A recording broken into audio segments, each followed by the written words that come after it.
Obligatory podcast intro. Hi, hello, and welcome. This is Flipping Pages with Matt and Adam. I'm Matt with my co-host Adam, and this show is where we take all 67 letters of the alphabet, we put them in a cooler, and we both draw a letter and then pick a comic that begins with that letter. I don't know his, he does not know mine. Spoilers ahead for these two comics, and that's all. We don't spoil anything else. Don't spoil anything. No. All right, what did we draw? I got Y. Yeah. How'd that go? I'm so glad I got it. Yeah? So glad. So I knew you were happy about yours, but whenever we pulled, I was like, why? I was like, all right. Yeah, no, I was worried it was going to be difficult. I thought you were going to do Why the Last Man. Oh, that was like the first one I looked popped up, That right? was the first thing that it's just popped up. Why. Yeah, exactly. Because I type in Y and then that came up exactly. immediately. So I got H, and obviously we've done most of the letters before and whatnot. You got H last week. That's what I'm saying. This one, oh, geez, not H. Sorry, L. Yeah. L. I was like, what, you did another H, bro? Yeah, no, sorry, L. So you did Lost Boy or whatever with the L, right? Oh, yeah, I did Lost Boy. You did Lowriders. Lowriders in Space. And then there was one more. I can't remember, though. Yeah, right off I'm surprised we remembered as many as we did. Yeah, right. All right, so I picked a comic, and I read all the way through it. It was 6 issues. No, it was 5 issues. Okay. It was a small publisher that I definitely never heard of before. The art in it was pretty cool. It wasn't like top tier or nothing, but it was kind of cool. And that's kind of what kept me reading, even though like within the first page or two, I had a really good sense that this really wasn't for me. Mm-hmm. So my point was, I did Lowriders in Space. You know what I mean? I'm not real picky with the comics. Yeah. If it's not perfect, I just do it. This is the first time I just couldn't do it. I'm not even going to say the name of the comic. It was so bad. Everything besides the art was just shit tier. The writing was shit tier. It was just that bad? The jokes were shit tier. I mean, sexual innuendos and sexual perversions that were like punchlines, but not in a good way. Like, I don't know how to else. So it's so unnecessary. Hard. Yeah, and not funny. So like you can almost make any joke as long as it's funny. I know that's been a thing forever. Yeah. But if you're not funny, it's hard to make any scandalous thing good. If it's not funny and it's just scandalous, it's no longer good. Yeah, it's people just are scandalous. Not like it. So it was an extremely gory comic, and it was it had a lot of sexual abuse in it, and like not talked about as poorly as it should have been. I think is the best way of saying that. Yeah, it wasn't. Yeah, that's the best way of saying it. And then like the story was just stupid and contrived and terrible. So this is the first time I read a whole ass series and then decided not to do doing that.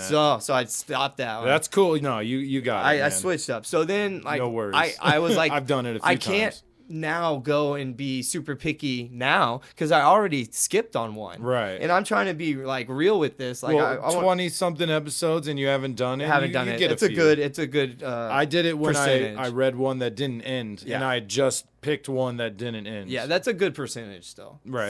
So I found this Epic Comics published comic called Lawdog.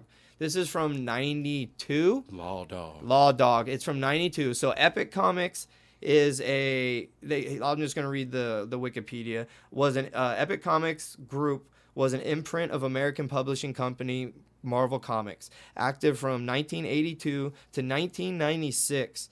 A spin-off of the publisher's Epic Illustrated magazine.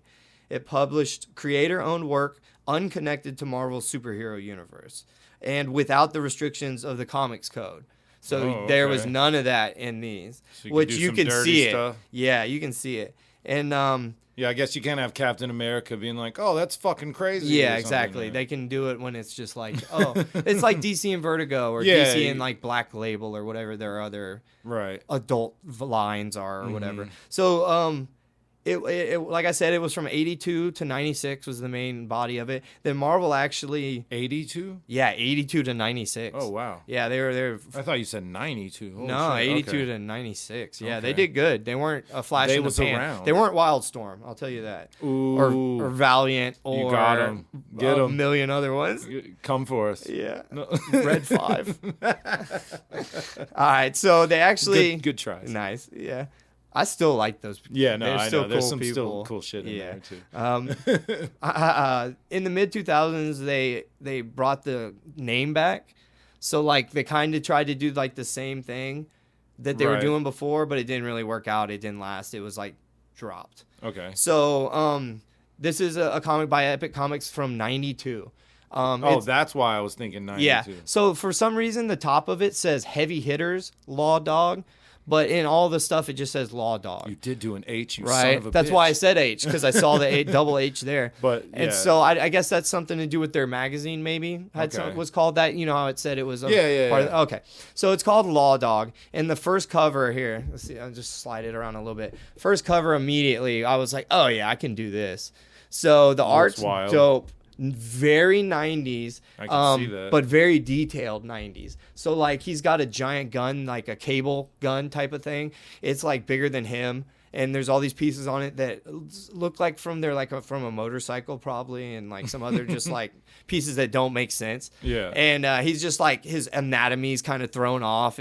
I saw that It's giant not perfect. chest. He's not Does he perfectly have skinny little legs or No, he's a big Okay. dude. He's just big. He's a very big guy. but strange big. So it's called Lawdog, and the subheading or whatever the description is called the Interdimensional Highway Patrolman. Oh, the shit. Interdimensional Highway Patrolman. I'm That's in. the best description of him. That sounds cool. So he works for a secret multiversal company called the Elect. They control the multiverse, or they try to control the multiverse. All worlds are connected to the world next to you, so you can travel from world to world, but you What? can only travel to the world that you're touching. I could. So you're like in yeah. your neighbor's house, or you're in your house, and you go left, and you go to that neighbor's house, and then you go to that. You know what I mean? Oh, so you can get far away. You can go way Planet away to from planet, where or you're universe starting. to universe. Yes, exactly. Like you'll be out in the air quotes outskirts of the world. Yeah. Like really far from your prime universe or whatever, but you have to go one highway exit. So he's a highway patrolman. He's got a Mad Max style car that's got like also like DeLorean parts on the Nice. inside. It's Okay. really cool. And So he uses I that. could go check and see how all my parallel selves are doing. Yeah. Oh, yeah. 'Cause You're it's not guaranteed. multiverse. You're not guaranteed to have a parallel self. Oh. The worlds are, some of them are extremely different. We're going to get into it. No, I know. I just think about that. I just hope they're sleeping and getting enough to eat and Oh, stuff like yeah. that. Go give them a little handy while they're sleeping. I hope they're. Oh, dude, It's not gay. It's you. no, it's me. No, I totally do. Yeah. Fuck yeah. All I'm right. a big old orky. Okay. Lawdog. Lawdog. So Lawdog. Lawdog was written by a guy named Chuck Dixon. The artist is Flint Henry, and I am obsessed with this Flint Henry guy. And then the colorist is Tom Vincent, and they don't have somebody that says, it doesn't say inker. It says colorist, so I'm guessing that's him. He does Right. that too. The inking in this is world top notch, amazing. Yeah. So, yeah. If it was black and white, even with the extreme detail, if that guy was given the job of inking, it still would have been amazing. Nice. The art. So the artist Flint Henry and the colorist together, Tom Vincent, just knock it out of the park. No. Absolutely knock it out of the Cool. park. So the artist, Flint Henry, he is not concerned with proportional bodies. He's not concerned with limbs moving in directions that they probably shouldn't move in, which in this comic works. It friggin' works. So we start out with our guy, Lawdog. He's kind of monologuing to himself, driving down the highway, talking about how everything looks the same. That's how you get between worlds. I didn't say that completely. You have to drive on a highway and get certain exits off the highway, connect you to the highway of the next world over. Wow. So that's how you travel. You can't walk. You can't really like walk between. You have to be in a car. And if you have like like his like Mad Max / DeLorean like time travel car, he can like kind of he knows where he's going better. Right. He can kind of control it. Damn, if so, you accidentally go off, which is what happens right here. This is the opening scene. He's talking about how dangerous the road is, blah blah blah, and he pulls off because he sees a carload of like teenagers just hanging out in the wrong world. He can tell. He's Right. like, they're in the wrong world. What's going on? So he pulls over. It's a band, and there's a chick at the in the band who's the lead singer. Her name's Lena. She goes by her name was Carolina or Carolina. She just goes by Lina or whatever. Lina. So I'm gonna call her Lena. Lena. So My name Lina. she like deuces off. She's like, y'all are losers. Like they're broken down on the. Okay. They don't know they're in the wrong spot. So she's like, you losers, deuces losers. I'm out of here. I'm gonna get a ride with this guy. And you think it's Lawdog pulling up? It's not. It's like some Rob Zombie looking zombies wearing like rat rod gear, like leather gear and stuff. Yeah. And one of them has a giant tongue, like you know what I mean? Yeah.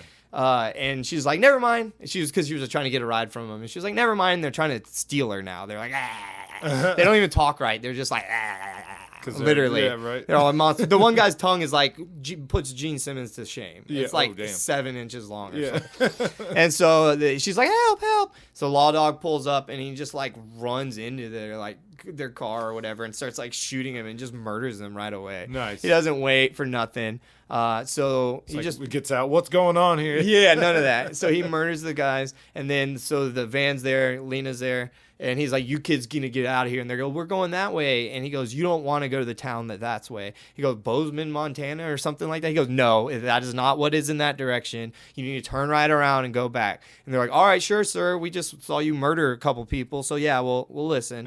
Right. So they take off, and then Lena is hiding behind the van. So the van takes off. She's like, "Where are we going?"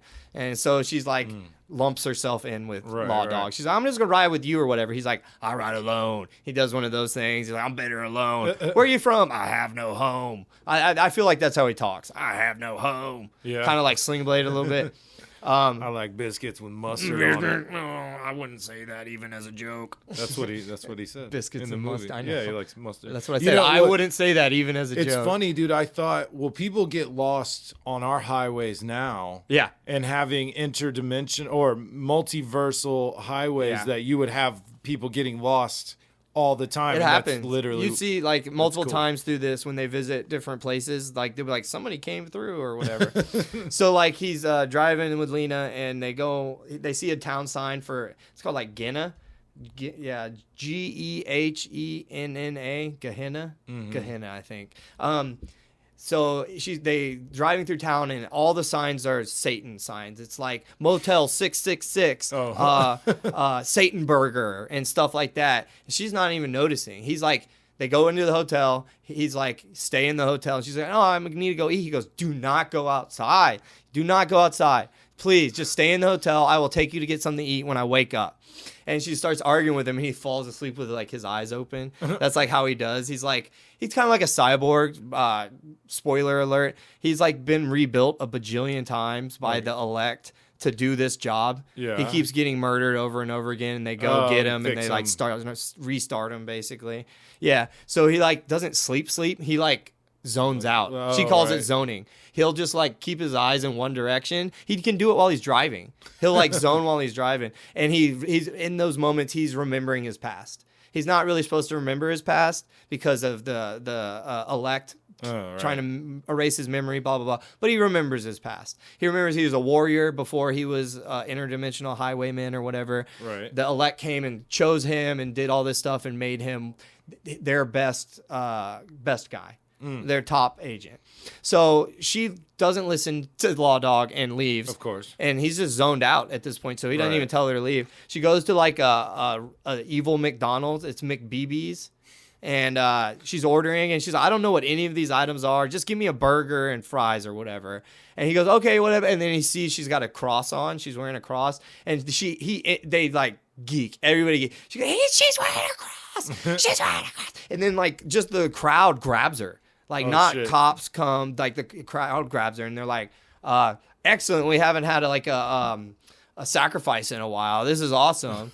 Like all hail Moloch and shit. Like they're like gnarly. So we see all these cool flashbacks of Lawdog's past. He was, like I said, he was a warrior, a soldier, whatever.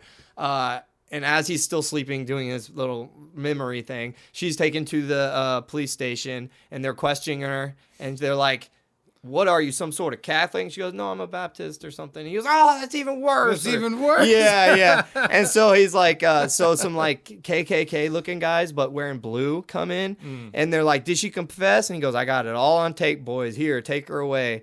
And he's like, "Well, excellent." She's a Baptist. Yeah, he's like, "Excellent. We'll have food for the white worm. We haven't fed the white worm in a while, whatever.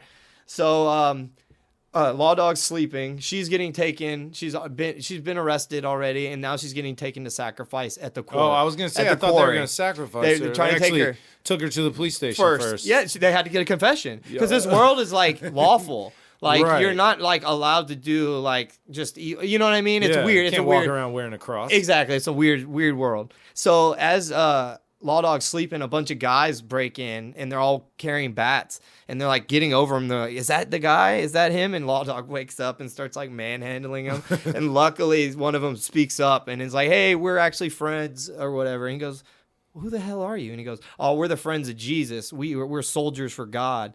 And he was like, "Okay." And he goes, "Oh, your friend That's funny. Yeah, exactly. And the one guy goes, "My parents would freak if they knew I had a Bible hiding in my room," and shit like that. And they wear masks so nobody can like know who they are and whatnot. Yeah, that's funny.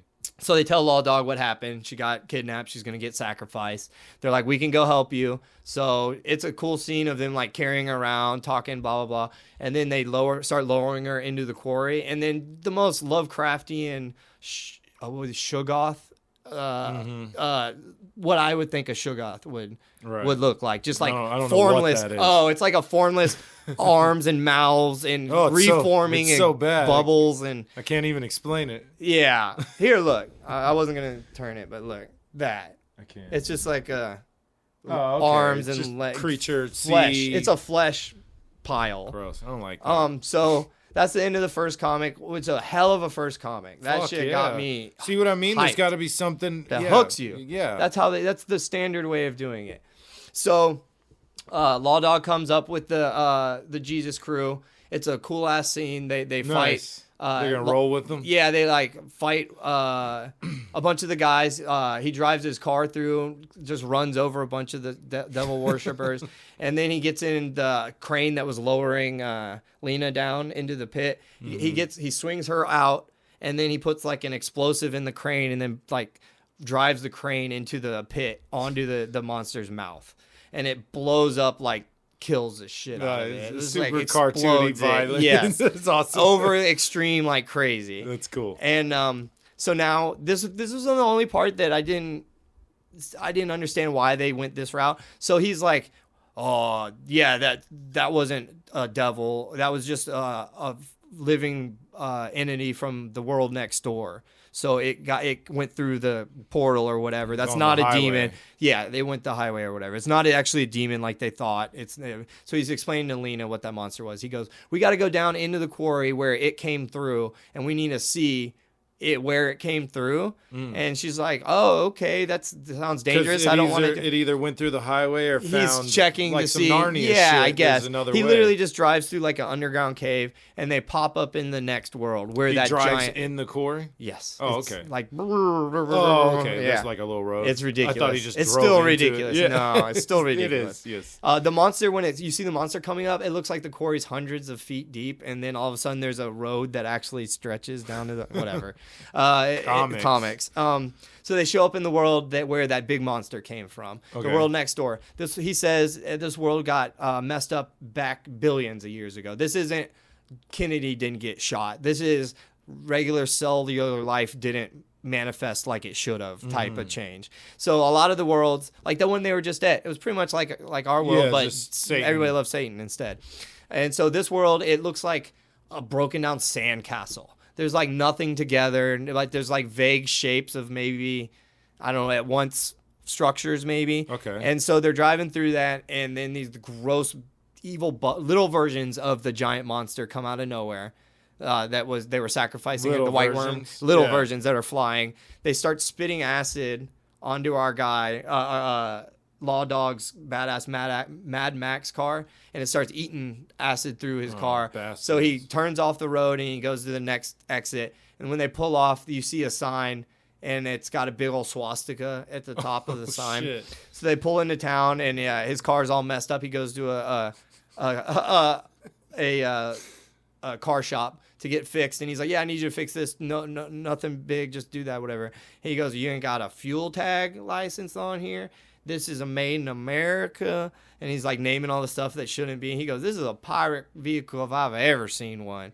And he's like, "I don't know what that means, man." Here, and he's like throws gold at him. And he's like, "Just fix it, dude." And he's like, "All right."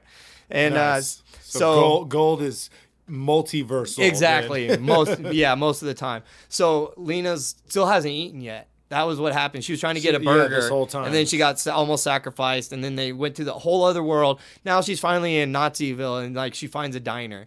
She goes up to the lady and is like, "Hey, I need food or whatever." And it was all like cabbage. It was just like ration food, just shit. Yeah. And she's like, "Can I just get a burger and fries?" And the lady goes, you would be able to get a burger and fries, you dirty whore. I see you've got their symbol on her." She had the iron cross on her thing. So her cross got her in trouble. Then her iron cross got her in trouble. And so she's just sitting there and she's like, "What the fuck? I can't get food. Everybody hates what I'm wearing. I can't get food because people don't like what I'm wearing." Right. And so like she's chilling, and then some Nazis like just walk in the diner.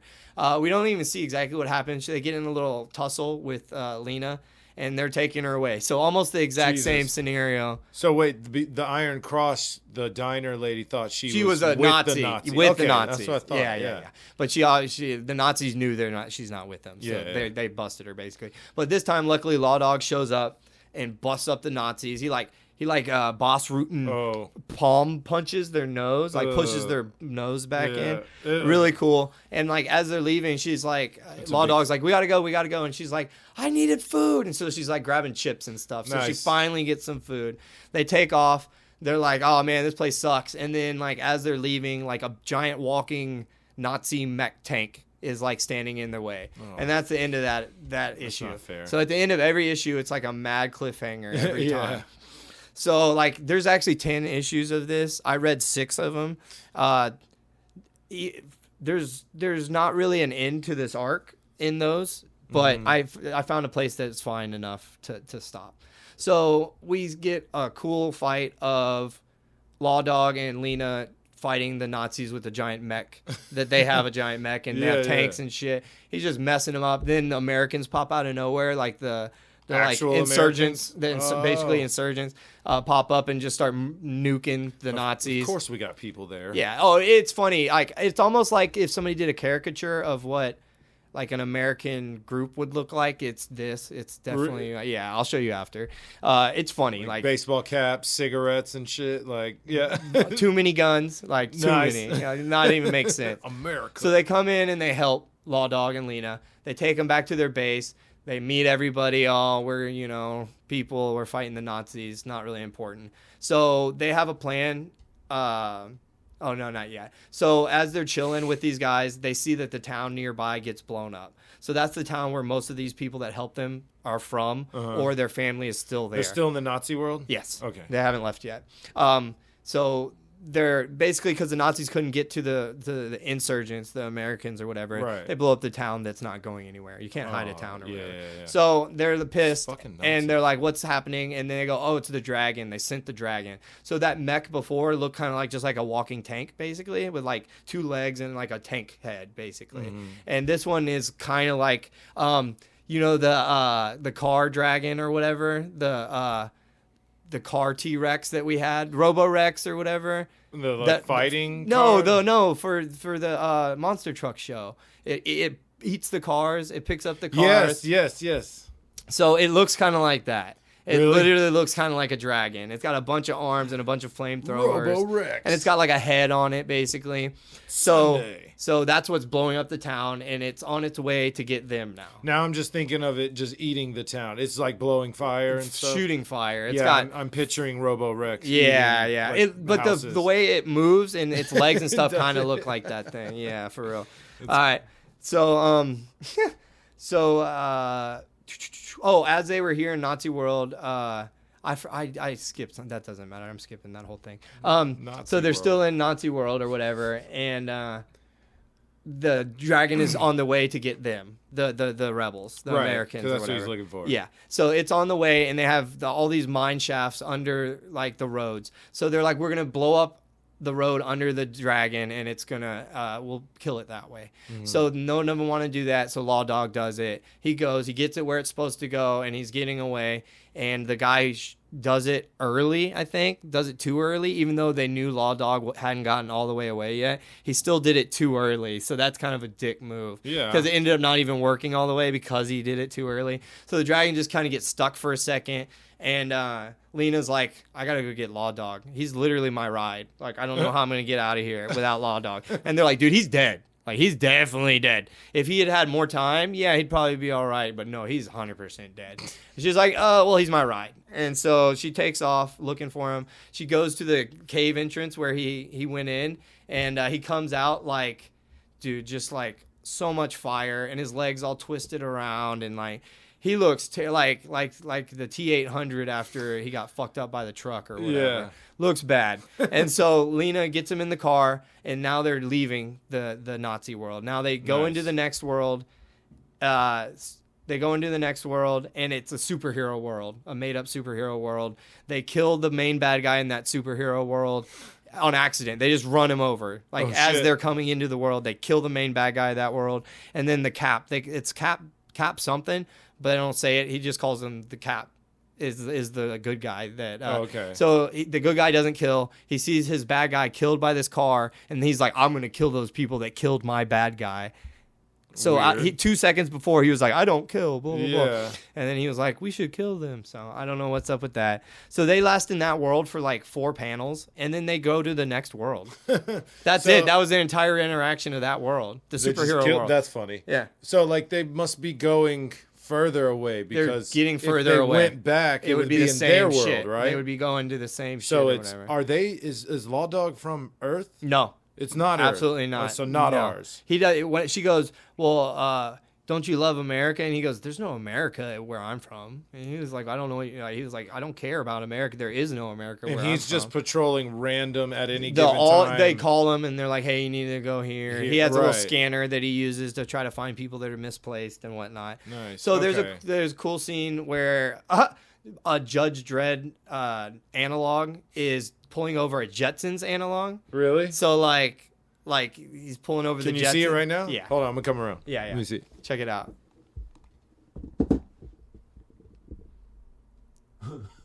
See his wife back there? Yeah, and the dog's in there too. So he's like, you were driving on the wrong street. I'm going to like sentence you to 80 years of prison or whatever. Oh yeah, very. And Judge so Dredd. like they come into this world, they come into the Judge Dredd world in the Lawdog car, and they're just crashing into everybody. And so Judge Dredd, he's 999 is his number. So Officer 999 or Judge 99, whatever it was. Takes off after him, and he's like, I'm gonna get these guys or whatever. And like as he's chasing them, 999 runs into a bunch of other cars and causes a bunch of crashes and kills a bunch of people and whatnot. Yeah. And so he here, I'll just read it. So all that happens, he falls off, and he goes, reckless endangerment, multiple manslaughter, destruction of property, negative environmental impact, Judicator 999, guilty on all counts, and then blows his own head off. I was good. I was It was waiting for awesome. that. It was so good. I mean, obviously, As soon but as you said he crashed, I was like, he's gonna throw himself in jail or he kill blew himself. his fucking own head off. I thought he was gonna like come back later in the comic or something. Yeah, I thought he might be one something of the bad big. guys chasing him. No, or he something. shot his head off. All right, so they leave the Judge Dredd world. Now they're in Jurassic Park world. Jesus, so he should Now- be getting chased by Nazis, the Cap, Yeah. and Yeah. now Judge Dredd. But, The giant flying monsters, the too, giant, all sorts yep, of shit. The devil people. Devil people, yep. So he's trying to tell Lena where to go. He's trying to get to a world closer to the elect, because the elect can come get him and like redo him or whatever. But it's, you know what? His actual body doesn't go anywhere. So they like take his essence or some shit and then give him like a whole new body. Weird. Because I just realized in this scene, they're stuck in the world that he needed to get to. It was a close enough world. And he dies. And she's stuck in the car, and it's getting surrounded by zombies. And she pulls his gun out and is a badass. She kills, like, so many zombies. Nice. Like, she murks a lot. And then he just,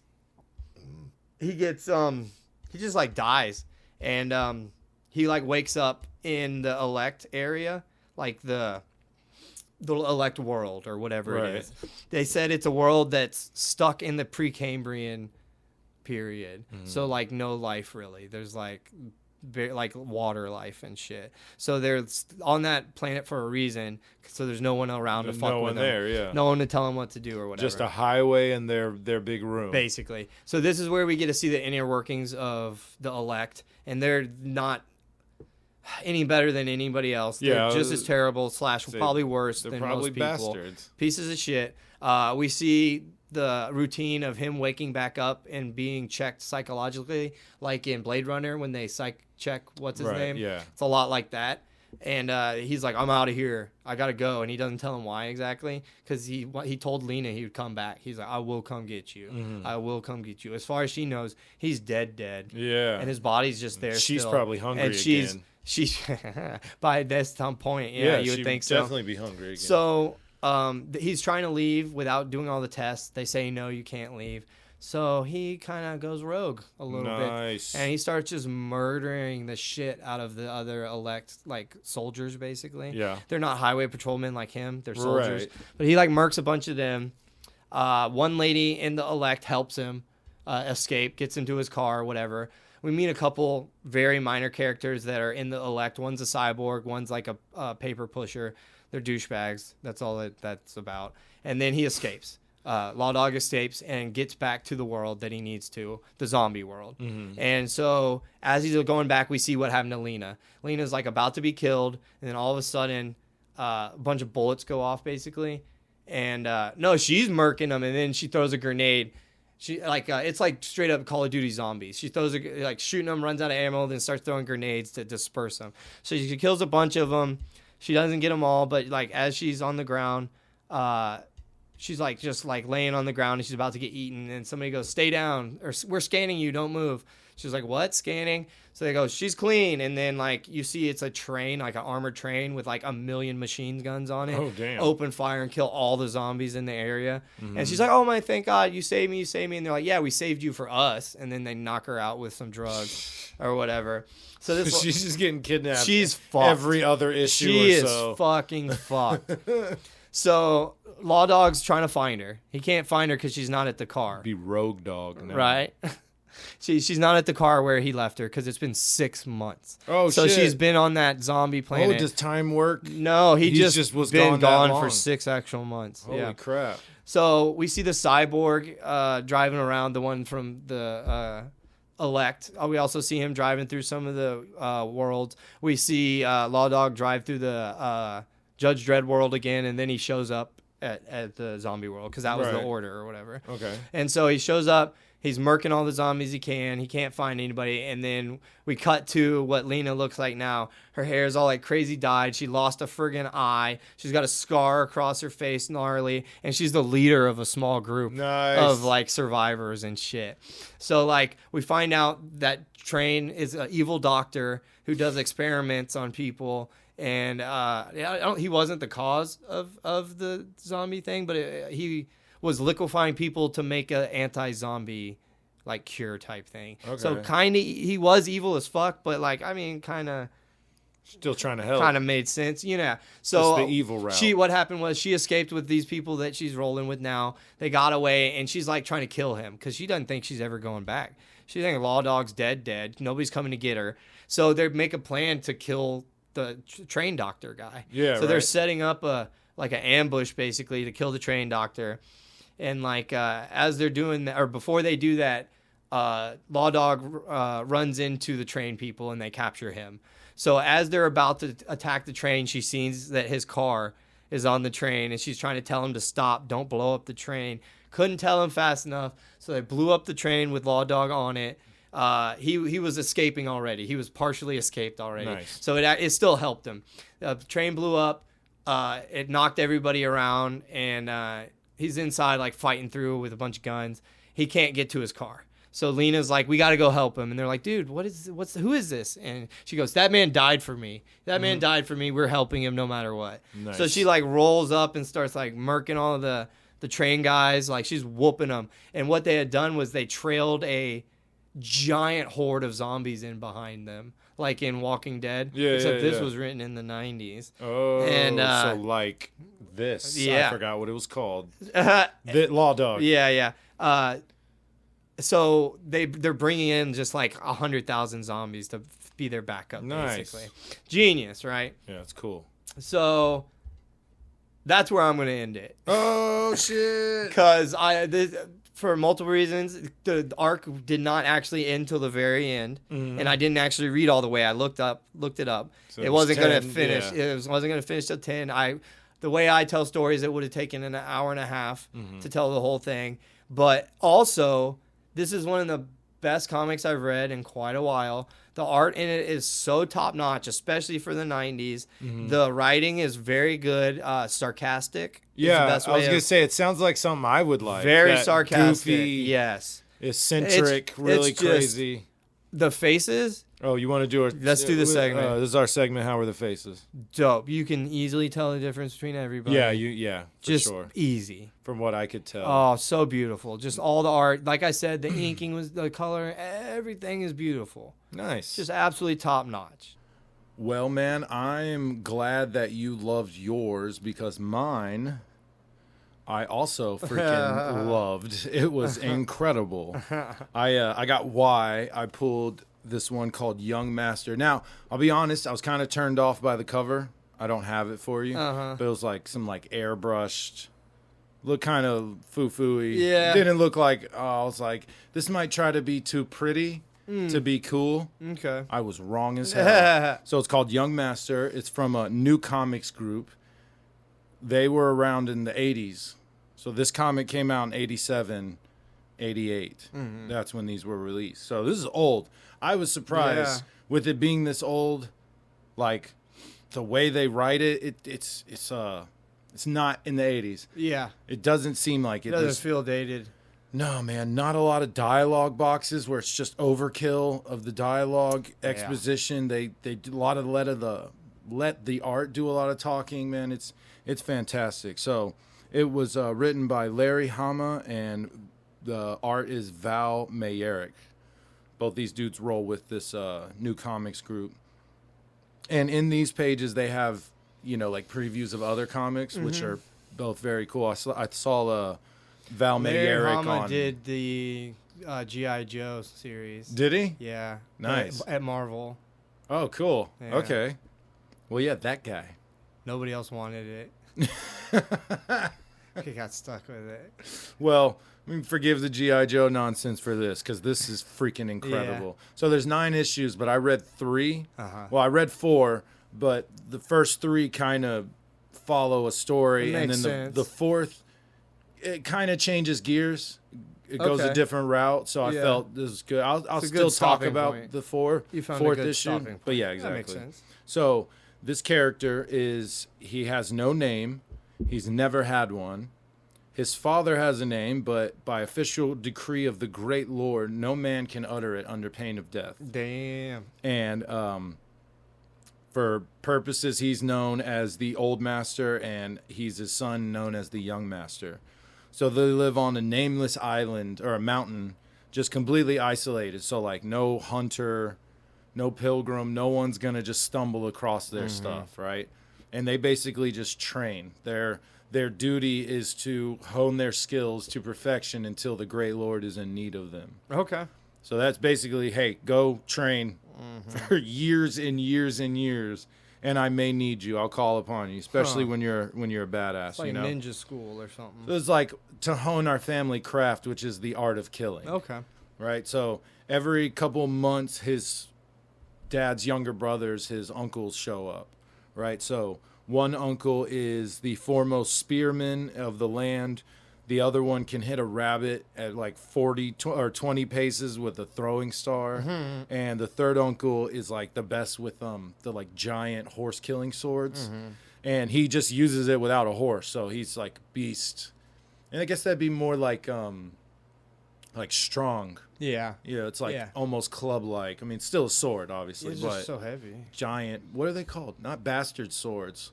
It would be a bastard sword, but like that just huge sword. I don't know what a Japanese. Yeah, the Nakadan. They have those comically giant swords that like no man could actually hold, but they did have a real version that people did use. And that's what he's carrying. Like, just a huge ass sword, basically. But he's a badass with it. So they're training the young master in just different weapons. So he's not just great with a sword. Smart. No spears, ninja stars, everything. So his father's talking to him one day, talking about the only thing I didn't teach you is the secret of the immovable blade. So he's like, I'll teach it to you tomorrow. So random one evening, their meal's interrupted by their 3 uncles. And they're like, the great Lord has dispatched 2 orders for your son, the young master. And they're like, the first must be executed before the second one can be read. Right? So obviously under pain of death if you don't follow this. So they're trying to hand him the paper. And the young master's like, man, I could tell from your apprehension here that as soon as I grab that paper, y'all are going to kill me. Yeah, it's the order. You just said some shit had to go in a certain... Yeah. I'm not a moron. Why'd you tell me that? So he pulls his sword and murks all 3 of them. And the art is really cool. So it's almost photorealistic. Like, it's like they took photos of a real person and just scratched black lines. I like it. It's amazing. I like it a lot. Oh, it's so awesome. The fighting is, like, real cohesive. So, like, you can actually see the motion and what he's done. I'd seen a Lone Wolf and Cub comic that had that same style of art. This is very reminiscent of Lone Wolf and Cub. Yeah. You'll see. But so he pulls the sword from the draw, slices one uncle's stomach open. Oosh. So he pops like some ninja stars at the young master, and the star guy. Yeah. He blocks him and then slices up the other 2. So his dad picks up the piece of paper and he's like, "It's blank." Nah. And he's like, "But that the great Lord is complex, man. That's what he wanted. He wanted to know your intuition was to either get killed or kill them. So basically, you passed, And he's like, so open up the second letter, and I'll meet you up here, basically. So complexities of the great Lord's mind. He basically told him to fight his dad. So he's like, I'll await you on top of the mountain. So he goes up there. And his dad's like, I'm not going to take it easy on you. And he's like, you never taught me that trick, the immovable blade. Yeah. And it shows him like trying to cut an acorn as it's falling. And he misses it. And he's like, oh, my strength's waning. And, my strength doesn't leave. It passes on. He was like, I'm not going to go easy on you. So they end up fighting. And young master ends up killing him. And or as he stabs him in the chest, the old master is like, this is the secret of the immovable blade. He's like, your blade's stuck in my chest. So he goes to stab him, and he gets him like right beside his neck, basically showing like, yo, I still got you, But that's the trick. You get stabbed in the chest, you can't pull the blade out. It's immovable, and now you're open for me to just stab you and kill you. So that's the trick. I'm sure it's gonna come up way later. I'm guessing. If it doesn't, that makes no sense. It right? Has to. Which was his like final lesson, right? Yeah. So they end up fighting. Like I said, he ends up beating them. That's the final lesson. Oh, so the dad tells him about his 3rd order. That's what I was looking for. So as he's sitting there bleeding, he tells him his 3rd order is to go to the gate of Rashomon. There is a monk there who will give you your sealed mission. He ends up cutting an acorn, like as it falls right before he dies. And he's like, shows him like, yeah, I still got it. Nice. But the power wanes. It just passes on. So now you have it. Go find the monk. So the son's like, I didn't do the proper funeral services. I felt bad. I had to burn down his entire hut, like his home. He just burned everything, buried his dad, and left. Yeah. So he makes it to this gate, and he finds this priest shooting a bow and arrow. And he's like, are you the priest of Dushin? And he was like, yeah, sure. He's like, who are you? And he's like, I'm the young master. And he's like, well, we got me saying I'm the priest, and you don't believe me, do you? And he's like, no. He's like, and I know the old master, and I've met the young master before, and I don't believe you're him either. So they think they're both lying to each other. He's like, it's also not smart to bring these 3 men into my home. And the young master's like, yeah, they're not with me. I thought they were your acolytes. And he's like, I don't have any acolytes. So he blasts one with this giant arrow. It's like a 300-pound bow or some shit. And he's like shooting this giant, strong iron arrow at him. Really? Can't block it, can't do anything. It's going. Yeah. And then the young master kills other two ninjas hiding in the tree with like one draw. Nice. So he draws a sword, kills both of them. And the priest is like, yeah, only the young master who trained under the old master could do that. Yeah. And he's like, and only the priest of Dushin with his iron bow could do what you did. So they're like, all right, it's you, right? Yeah. So they go inside. They have like proper funeral service for their dad. And he's like, his rites and passages are super long. So he's like, I don't know what's making me tired. And he ends up passing out.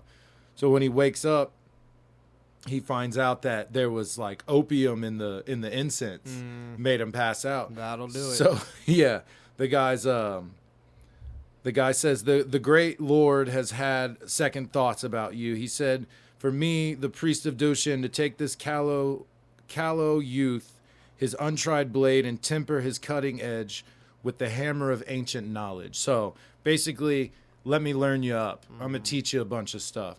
But he locks him in a cell. And he says, there's so many books around you. For every 10 books you read, I'll give you 1 bowl of rice. And then there's wooden puzzles all over the place. And he says, for every 10 puzzles you solve, you'll get a flask of water. So he's like, those puzzles were made by this guy who spent 30 years in a well. Like he had as a prison cell in a well.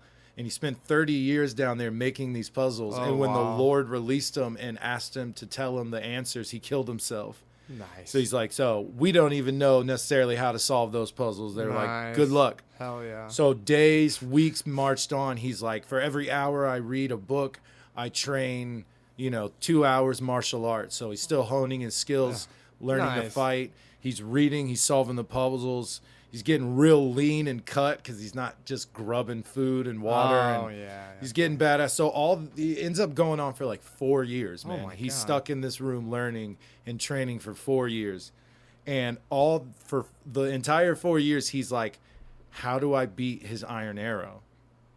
He's like, I can't beat it. His stance is strong. The bow is strong. The speed. And he's like, spends years trying to figure it out. And then he finally is like, oh, it's not the archer, it's the bow. It's the arrow itself, not the bow. It's the arrow. So he has some like revelation.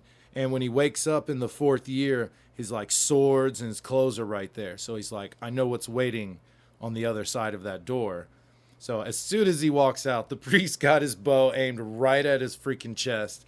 And he's like, so your mission that you were supposed to get 3 years ago was you're supposed to go to this temple and go see Lord Yagyu.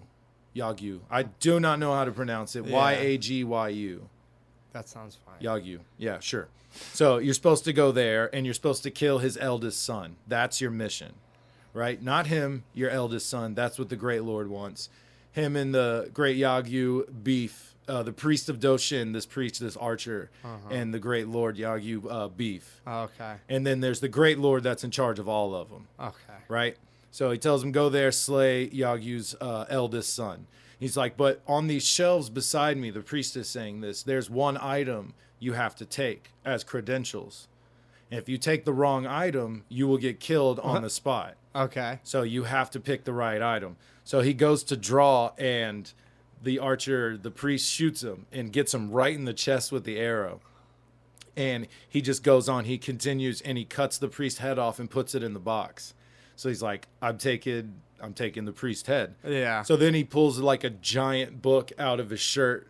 Nice. That was what he planned to do. After 4 years, he's like, I'll just use one of these giant books, which I thought was like, oh, that's awesome. Yeah. That's super cool. So as the priest's head like kind of falls, he got this kind of look like you chose right. Basically, okay. Like kind of recognition. Like, super cool, man. I love it. So he makes it to the Lair of Assassins, what the issue is called, this one. And it's separated like 2 issues each comic. There's like a prologue sometimes, or it'll be just issue 2, but it'll be volume 1, volume 2, volume 3, right? Okay. So he makes it to this Yagyu's castle, and It's basically like a family, like a cult. It's a family business. They are the master of the poison swords and master of the occult swords and lord of the lair of assassins. Yeah, so this is Yagyu's like assassins. They use poison swords. They're basically ninjas. Yeah. So yeah, where the other guy would be, I guess, a samurai or a ronin. These guys are ninjas. They use poison. Tactics. They're hiding on the ceiling. Yeah. Ninjas. Okay. Right. So he rolls up in he presents the head in the box, and they're like, "This is the priest of Doshin," and they were like, "Oh shit, yeah, come on in." Yeah. Like, That'll you get killed you his boy, his rival. Like, yeah, come on in. So as soon as he walks in, the Lord Yagyu is like, "Nah, man, this ain't gonna work. Don't come in here. You're outclassed as far as lying is concerned. I know your real name. I knew your father. Don't come in here lying. I know your mission is to come kill my eldest son." Yeah. So he's like, who am I to disobey the great Lord? So here's my eldest son. So this guy walks out, and he's got a fucking child strapped to his chest. And he's like, "Oh, you see you notice in his armor, that's Princess Yuki. This is the niece of the great Lord." Okay. And this blind girl named Yuki. Princess Yuki. Is she strapped to the guy? So Yeah, she's little, or she's a full. Yeah, no, grown she's a lady? young girl. Look, Okay. right there at the bottom. Oh, I see it now. Okay. So yeah, she's strapped, and he's like, "Go ahead, kill my eldest son. Go for it." And the young master, being a beast, he totally does. He actually is able to get behind him, cut him in half, and cut the strap. So she innocently just goes to the Pops ground. down. Yep. Yeah, that's dope. So he has to fight his way out, and he actually saves the princess. And as he's like lifting her bandages, she's like, "No, don't." And Lord Yagyu's like, "Yeah, I did that. It wouldn't be fitting for some commoner to blind a princess of the realm, so I went ahead and did it." So he blinded her completely. She wasn't born this way. And she's been there for a while now, apparently. So the archers try to shoot the young master, and he catches 2 arrows, and he slings one right into the Lord's face. So he loses an eye. Oh, so that's dope. Lord Yagyu's like pissed off now. He's like screaming his head off. Young master's killing his men, stealing the princess, and they're like, "Go!" He goes running upstairs, and they're like, "Oh, we got him trapped. There's nowhere to go." And they're like, "No, you don't, man. You fool. He's headed for the roof. Like, he's gonna get out of here." He's already done some badass shit. You He's don't amazing, think he's gonna dude. get out of here? He's incredible. You Like, don't think that fool's gonna get out? Okay. you just see what he did. Yeah. He caught 2 arrows. Yeah, what and the fuck? Threw one straight in my eye. Also, go get some hydrogen peroxide now. I'm 'cause stinging. My eye hurts. I sting. It okay? hurts. It stings.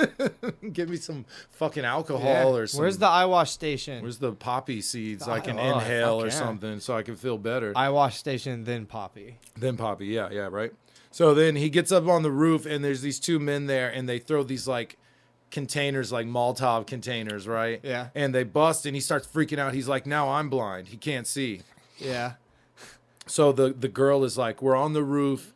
Head this way," and she starts directing him, and then she's like, "This is the deepest part of the moat. Jump." God damn. Yeah, so she's a badass That's too, what I was man. gonna say. That takes some memory and shit. So it's funny you say that, because like right after they said, even blinded, that young swordsman is more dangerous than a wounded tiger. And the girl, even the wounded tiger does not realize her potential. So this is chapter 2 of this one. Yeah. So the And second half of the Second one. half of the second book, exactly. So it's this juggler, and he's sitting here talking to someone. He's like, "I can't see you. You stand in the shadows.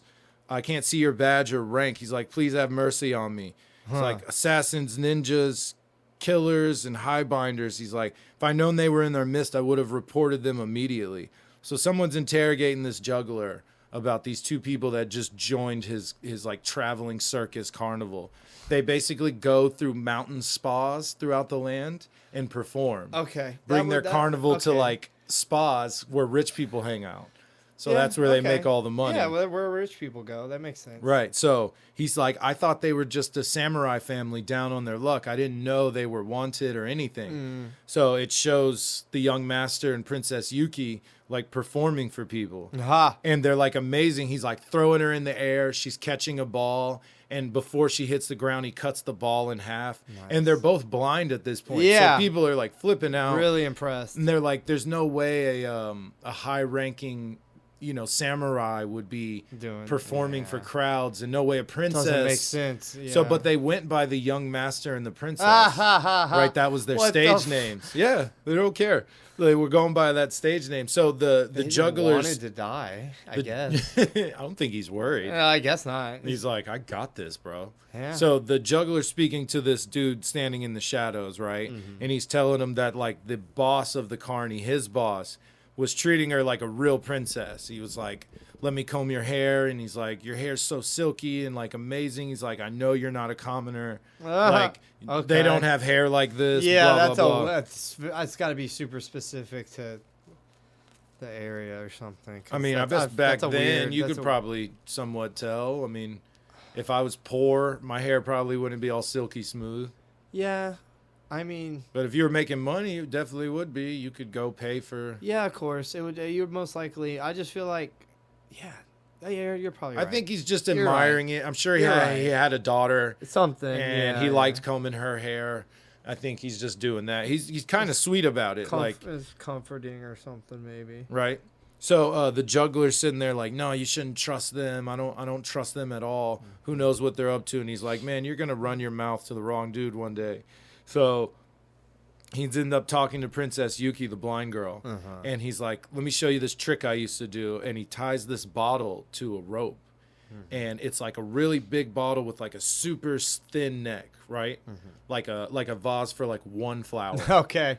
And he's spinning it on a rope, and he covers his eyes, and he's able to put a stick into the bottle without breaking anything. So he's telling her, because he's like, you hear the bottle, you hear when it sounds different when the opening is facing you. Damn, okay. So he's like, learn it, time it. And she's like kind of excited, like, oh, that's cool. And the juggler's like jealous, like, he never taught me any of his old tricks like that. He's like real jealous. So he sees two birds. The juggler sees two birds fly into the carnival boss's room. So he sneaks up there, and he's like, whatever the boss read made him like kill the messenger. So the boss was like, takes a big breath, and then he stabs the pigeon that brought him the message. And he's like, I know you're out there, juggler. He's like, no need to run away. I can hear your knees rattle. So they point out that he has this little stick he carries with him. It's like the length of like almost like a Harry Potter wand. Okay. Might be a little bit longer. Okay. But he's like, I thought it was a willow branch, like a willow, I guess a willow branch stick. And they were like, it's steel carved and painted to look like a willow branch. So that's cool. He's like, I didn't know that until he stabbed the bird. So this dude's kind of a badass, right? Yeah. I saw him stick it in a bottle earlier. Yeah. And it was steel, so he didn't break the bottle. That's cool. Which makes him like kind of a badass, right? Yeah, for sure. So basically he tells him the guys that just showed up are wanted by Lord Yagyu, the master of assassin and the father of ninjas. And the young master put out his left eye. So this dude's pissed. Yeah. He wants me to kill the young master and bring the princess unharmed. He's like, so this carnival boss said a long time ago when he was with Lord Yagyu together, they were either in court or wherever, but he took his daughter and he sent him on a mission and said, you go do this. I'm going to keep your daughter here. Okay. And he just never gave him back. Yeah. So he's like, I'm going to kill the young master and tell him, keep your money, because there's a price on his head. He says, keep your money. I just want my daughter back, right? Yeah. So they what about the blind girl? She can't be harmed. So the next day, the young master's out taking a bath in one of the spas, the hot springs. The blind girl's chilling on a rock nearby. And they're like, who's that? It's me, the carnival boss, yada, yada, yada. Oh, watch out. There's a viper on the rock. So he pulls his sword, and the girl, like, immediately cocks her head. And the young master's not doing anything. They think he's blind. He's not by this point. Oh, yeah. He's looking right at him. Yeah. And that's dope. He's like, there's a viper next to you. Watch out. I'll get it. The girl jumps off the rock and jumps in between the carnival boss and the young master. And he hesitates for a second. Right, because he's like, I don't want to hurt her. Yeah, he's not supposed to. But while he was hesitating, before he lunged, she pulled out this butterfly pin that she has, and she stabbed it, like her head cocked, and she stabbed it right in his nose. Basically did the little bottle trick to his fucking face. Oh, that's so good. Which was awesome. And she was like, the young master was like, I had my sword drawn under the water. Like, you didn't have to do that. And she was like, I wanted him to know his trick's going to live on through me. Nice. So I thought that was raw shit. That's really good. This girl's like, yeah, his legacy goes on through me. Yeah. That trick will continue. That's pretty good. Just did it in his nose. Gangster.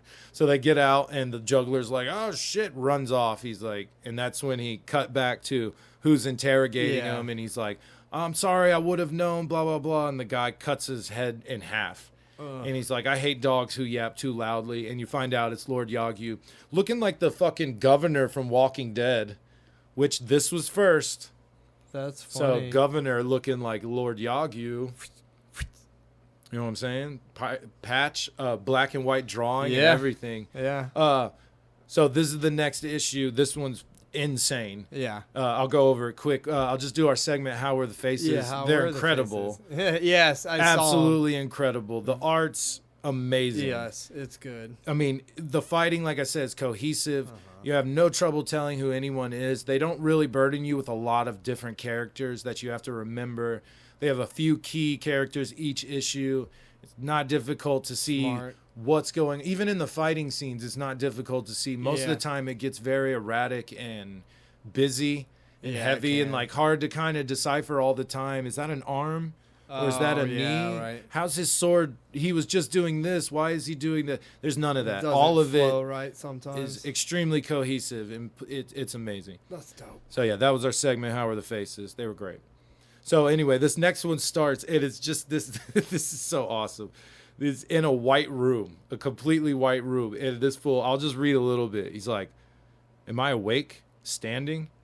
A hot wind is blowing salt spray in my face. The spray is warm, like blood." He's like, "Who am I? Where am I? Why am I bleeding from a dozen wounds? Why do I feel no pain?" So basically, what you find out is he is moved beyond the berserker stage. It says, the air is thick with the screams of the dying, but I stand on a plane of nothingness, like a lone fly on an endless sheet of unmarked paper. It comes back to me now. I have passed through the berserker stage of a Zen trance. I am now in a fugue state. So he is in a completely white room, and that's all he's seeing. It's just white in every direction. He's getting flashes of memory of going to this Lord Toda's castle. Okay. Him and Yuki were there. And all he can really see is that Lord Toda was like, I'm going to give you safe passage to see the Great Lord. Okay. Like, we'll protect you, we'll show you where to go, blah, blah, blah. Right. So that's all he remembers. And then he's like, it vanishes. I'm alone again. He's like, I can feel and see men. He's like, they're hidden behind walls. So it's just this giant white room. He's like, I hear them coming. He's like, they're getting closer. So like this scene. So basically what it is a white room. And when these men that are attacking him, and we can presume in real life attacking him, what he sees is them popping out of doorways and windows in this white room. Yeah. So they're coming into the white frame as all black shadows, basically. And it shows clips of him having like with swords all around him. Princess Yuki standing there. He's getting a glimpse of Lord Toda like pointing. So he's like, something's going on. I don't remember. As soon as I kill, they disappear. I don't see them. So a body completely disappears from his fugue state. So he shows him just going off. He's like, I see a fat hand grabbing Princess Yuki. I see her getting pulled. So as he's remembering this stuff, he's getting mad. He's like, I take this position. He's like, I hear another man. I take this position. I stab. I kill. I can feel it. As soon as they die, they disappear. I don't see them. And he says that the sixth assailant soul feels the first hot blast of hell as the body of the first hits the floor. Nice. That's awesome. So the whole time he's talking about, does action keep up with thought? I have a thought, so I complete an action, but can action ever keep up with thought? And basically in his fugue state, yes, it can. That's awesome. He's twirling a spear without thinking it. He's stabbing someone behind him. He's like, I can hear the screams behind me as the spear stings as I slice in front of me. That's awesome. So he kills these 6 dudes at the speed of thought, basically. And then he's like, I'm alone again. I don't see anything. Where's Yuki? Where's Lord Tota? Where is this? And he says he can see an eye. So since we now know it's happening in seconds, Lord Tota is going behind a wall and closing a door slowly. And he says, I can see an eye looking at me. And he's like, I see the eye. I take aim. I aim for the eye. And he throws a spear straight into Lord Tota's eye. Falls on the ground dead. Dude, super raw. Look at that. Look at those fucking panels. So sick. Oh, that's really good. So sick. Ooh. Right? So, yeah, that guy's done. There's the room. It conveys a lot of emotion in it. And there's the room. So he grabs Yuki and they're walking out of the room with just like, I tried to count and it seemed like 9 dead bodies. 1, 2, 3, 4, 5, 6, 7, 8, 9 or 10. 9 or 10, yeah. There's a couple in there where I'm like, I don't know if that's part of him or if that's something else. That's just a chunk of a person. So I believe this is the next issue. This one starts next issue in 3, which is the last one. Yeah. It's Yuki standing on the street, and as men are passing, she's listening, because she's blind. And this one guy passes who looks very similar to the young master, and she's like, hey, do you know where the center of town is? And the guy was like, oh, yeah, I know where it is. She's like, can you tell me? And he's like, I won't tell you. I'll show you. Mm-hmm. So it's him holding, he's wearing dark robes. Mm-hmm. He's got long hair. He's a swordsman, and he's carrying a blind girl. Mm-hmm. So as soon as they walk into town, these 4 guys are like, yeah, that's him. Mm-hmm. They're like, Lord Yaku's wanted this guy for a while. That's him and her. Shit. They're like, yeah, but he doesn't have a beard, and that guy has a scar. And they're like, you can get scars. You can get rid of scars. And you can shave a damn beard. He's like, I'm bored. Let's kill him anyway. Yeah. So they go out there, and this guy's like, hey, y'all don't want to do that. It's like, I'm not the guy you think I am, and you don't want to do this, especially if you're just bored. So he ends up drawing it, slicing him, killing him in like 2 strokes. All 4 guys are dead. This is like Lone Wolf and Cub. Yeah, I'm sure it's based on it, probably. It's just almost the same. Well, you got it's Last of Us is Lone Wolf and Cub. Yeah. I mean, there's only so many stories you can tell. Yes, you got an old dude carrying a kid, and it's Lone Wolf and Cub. You can call it, whatever you or want. whatever was before Lone Wolf and Cub. So it is. But it's great. It is. It seems really dope. So the young master walks up wearing a hat, kind of shielding his face, and he's like, "I'm the young master. I believe you have a message for me." Oh shit. And the guy's like, my name's Harada the jokester, and he's like, and yes, I do have a message. So he goes to pull his sword, and the young master ducks, and Harada like hits these 2 ninja stars away because someone was over there about to kill the young master. Yeah. Nice. So he's like, you actually just saved my life right there, man. I let my guard down and you saved me. I owe you a sword debt is what he says. Cool. And Harada's like, yeah, don't worry about that. I'll tell you the message at midnight. It's not safe here. Huh. He's like, meet me here.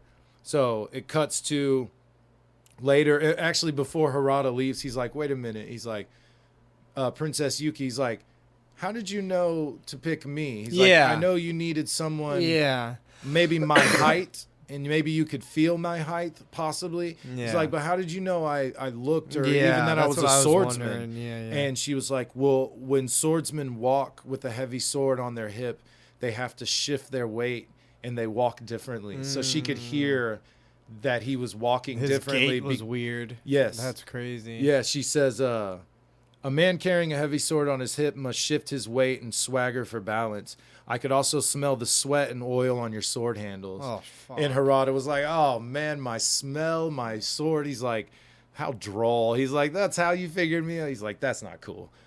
So he's walking away, like, laughing. His Harada, the jokester, seems to always be in a good mood, right? Yeah. So he rolls up to the spot at midnight, and he gets accosted by the Syndicate of 20, occult fencers in the service of Lord Yagyu, and also masters of the poison sword. So Harada, he's like, you misjudged me, ninja. Like, all I want is a good death. If your purpose is to kill me because of the young master and Princess Yuki, you do yourself a disservice. You see, the great lord has dispatched me to deliver a death warrant on the princess, and the executor is going to be the young master. So the Great Lord wants the young master to kill the princess. And Harada is just there to tell him that. And then he says, after he kills the princess, I'm to kill him. Okay. So all the dudes in the 20 are like, okay, cool. We'll just let you do your thing. He's like, but I changed my mind. He's like, they're like, you can't disobey the great Lord like that. He's like, yeah, but nothing in the Great Lord's order said anything about me killing every member of the Order of 20. So he just starts laughing, and these 20 dudes just attack him. So the young master and Princess Yuki roll up, and he's sitting there bleeding, and he's like, poison swords. He's like, oh, I'm fading. He's like, you owe me a sword debt. Kill me now. No hesitation. Young master's just like, yeah. They're like, I wonder what the message was. And they're like, I guess we'll never know. So they don't know that the Great Lord wants them dead. Oh, so now they're basically running. So I did skip ahead, and I read a little bit of the 4th issue. Okay. And what I mean by it changes gears is he finds a little location to chill. It's hidden. No one's looking for him there. The pacing changes. Yeah, and he gets 3 students. Oh, okay. So some dude busts a haiku at him, and he's like, 3 young pups will, be licking at your feet. And these 3 guys are like, train us. So he starts training them the same way he was trained. He was like, you have to read. You have to do these puzzles. Oh, my God. This guy's a swordsman. This guy uses a spear, and he's like, give him your spear.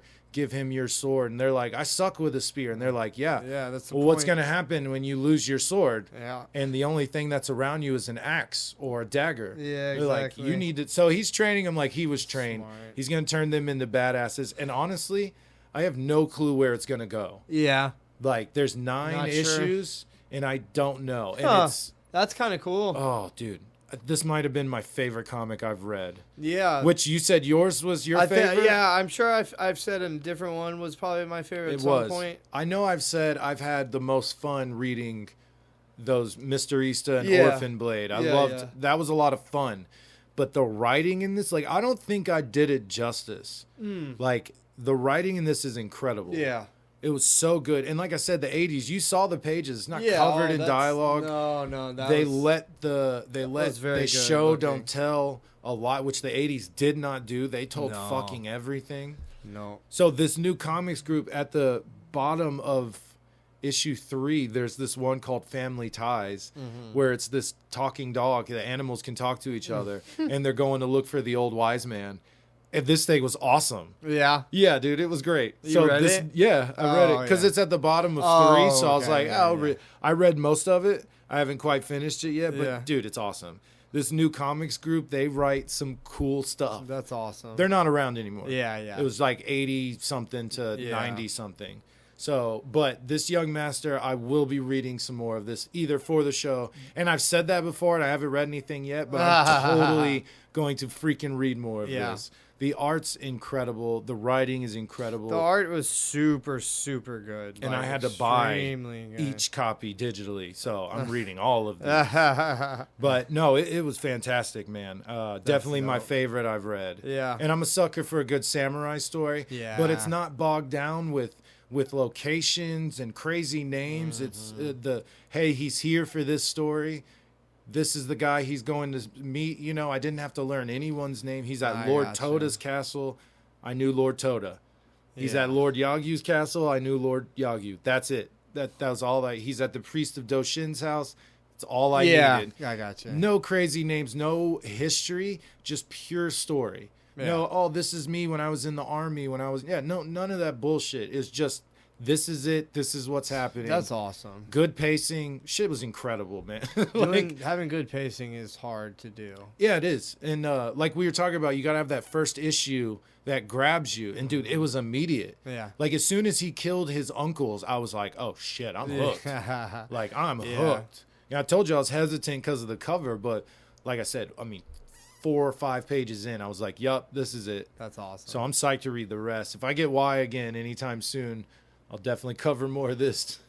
Hell yeah. All right. Well, you ready to fight? You ready to fight? Yeah, I'm ready to fight. All right. This is our segment, Matt versus Adam. Oh, wait. What? Hold on. Let's get ready to rumble! All right, I'm ready. Oh, that's all you wanted Yeah, to that do? was it. Because I just Okay. needed to let something out. Right. Yeah, Okay, okay, well, you're this is good. where we take a random character generator and we see who would win between the guy, gal, creature, or animal, or whatever that Yeah. me and him get. All right. Oh, so we got Marvel, DC, video game, and cartoon characters. I believe we're going to do DC this time. Yes, we are. All right. So let me see. Is it one of those?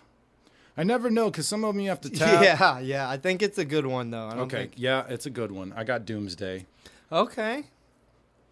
Yeah, What, regular you Doomsday. Okay. You're gonna get the presence. I hope. The specter. I saw you touch it twice. I didn't. I really Touch it didn't. once. I did. I don't know. I guess that's a really good fight.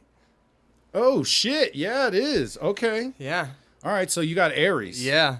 God of War. God of War. And I'm Doomsday. I killed Superman. Yeah.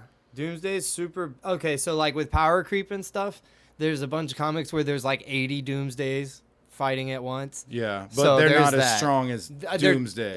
There can't be. What is Doomsday again? Is he mixed? Does he? I have thought that, he like, was a like abomination that Kryptonian power. That it like he morphs the more he gets beat up or whatever. He starts like looking different or All something. right, let's see here. All right, we got superhuman strength, stamina, durability, speed, and leaping, healing factor. Oh, I'm using the wrong one. We're on that Heroes Wiki now. Yeah. Oh yeah, I That's guess the we good should shit. say the arena Oh yeah. is yeah, just yeah. 2 blocks downtown Houston. Yeah. So Doomsday is walking down the street and sees Ares. Walking his dog. walking- Ares yeah. came out of the pizza place. Yeah, pizza place. Yeah. And They lock eyes from across the street. Fight on sight. Fight on sight. Green light. Oh, there's a. Oh, he's not on Heroes Wiki. It's just, unless it's like the Superman. What? It just Doomsday's says, not on No, here? it just says Superman. That other one was me? Or were you... That was Doomsday on a different... I just did Wikipedia, Oh, okay. which it just gives you kind of Like a very general idea. yeah. Well, if it's Damn, not on so- Heroes, so how do I I- figure this out? I mean... Damn, dude. I think I would win. But you heard how I said that because that's truly how I feel. I don't know. That's actually a really good fight.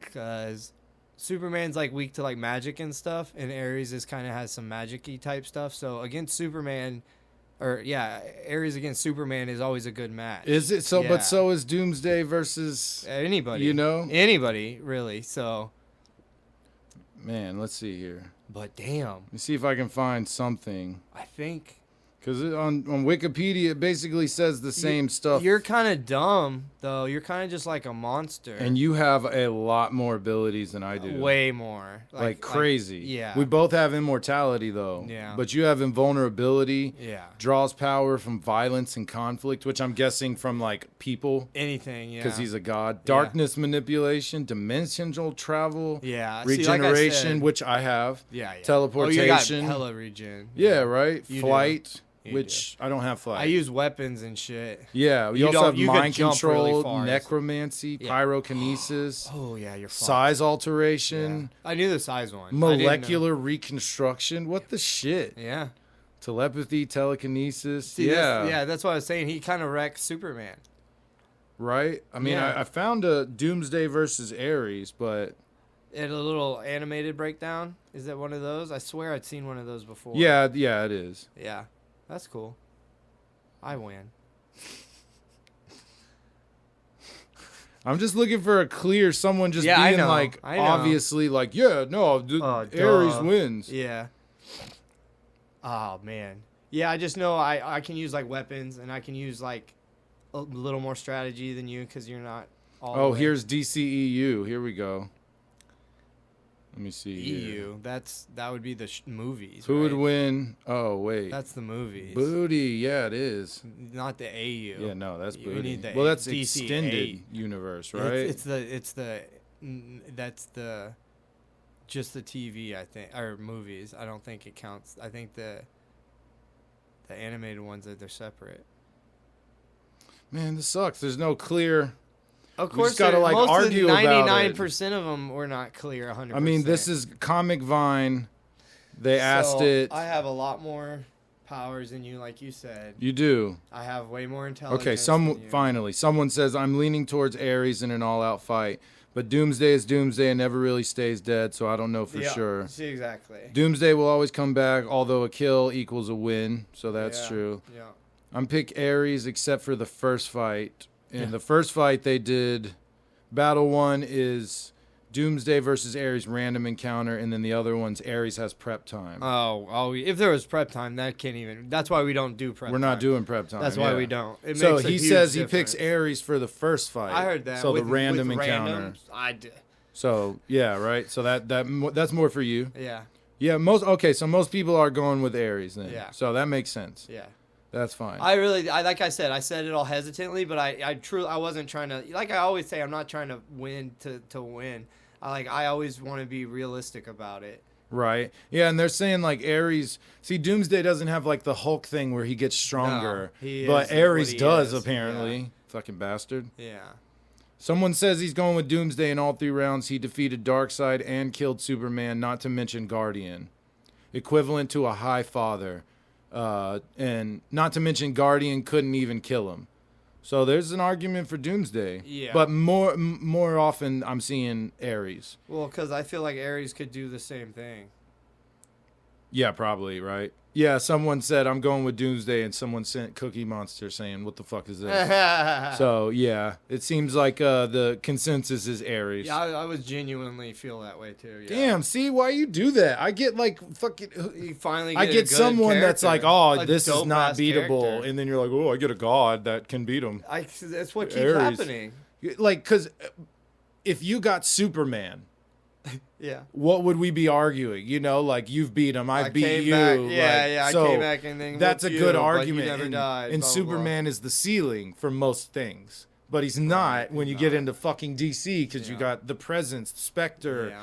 Goddamn, Dr. Manhattan is in DC now. Ares, like they were saying, Ares. the High Father's more powerful than Darkseid or whatever. So like, But he couldn't kill Doomsday, is what they No. were saying. Yeah. So if you're the top, then Doomsday's right under you. yeah, I would agree. That's why. So I was out of so 100, hesitant. Okay, let's do that. I'd say fucking 60-40 in Yeah, all yeah, honesty. for like real. I guarantee you Yeah, Doomsday that could get that sounds mad right. and pissed enough but you're right, he's dumb. He's dumb. Yeah, he's just a big brute. And I can manifest weapons. They don't Yeah, just so you're I just- don't just have to carry it. I can literally manifest just a pull an weapon. axe out of nothing. Yeah, so I don't have to have prep time. I can use my bones. Yeah, you do. I do. Dude, that's like one of your deals. But like yeah. I don't pull bones. Out and then I use can't it? make them into anything, right? I can't make them into Oh, shapes. into anything? No, they're just nasty spikes that cover your body. Yeah, but they stick out of your knuckles. They pop out, right? Yeah, they stick out of your knuckles, out of your elbows. Oh, And so like yeah, right. Then you like, get a cage over your eyes. Do you remember that? You get beat up enough where he has like like covers this, his face. like this. Yeah, it's like he wears a full-on containment suit at the beginning. But after he gets beat up and whatnot, he gets like bones that grow like this over his eyes. at Oh, one that's point. cool as shit. Yeah, to protect his eyes. That's pretty cool. Seeing if they ever like actually fought. Right. Like seeing if it's in the comics. It just seems like Something that could happen. yeah, people be like, Like I oh. said, there was that series or whatever where Doomsday was like the bad guy, but he was like the parademons of the story. They had like a billion of Yeah, them. we watched it as a cartoon They did that. or a comic, and they were like, yeah, there's a bunch of them. Yes.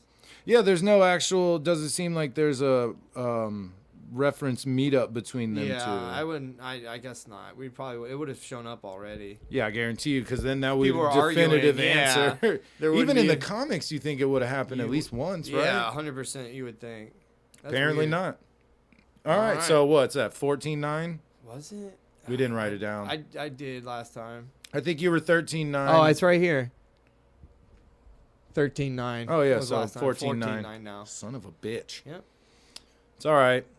I'll come back next week. You'll be here. I'll be here, yeah. You'll be here. I'll be here. Yeah. So there's a chance I could win 5 in a row and catch up. Yeah, definitely. Look at the stats and like probabilities and stuff. It'll happen. Fuck your stats. All right, anyway.